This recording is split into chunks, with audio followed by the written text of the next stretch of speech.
Tak máme 6. deň výpravy. Podarilo sa nám chytiť nádhernú rybu.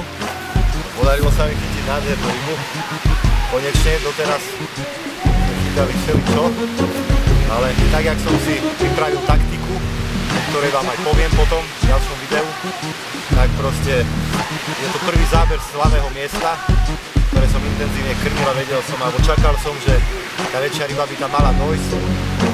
Je strašný vietor už druhý deň, ten asi tie ryby mohol a zábery sa dostavili pravidelne. Máme chytených už nejakých 6 rýb, z toho ďalšie 3 som už vypol alebo odrezal, to sa mi nestáva, ale bohužiaľ teraz nejakú smolu mám, takže to a dneska v noci má prestať fúkať, napríklad babie leto, takže pred nová roky som mal takéto isté obdobie, ktoré sa mi tiež podarilo pochytať krásne ryby, takže dúfam, že sa to zopakuje a toto je výsledok.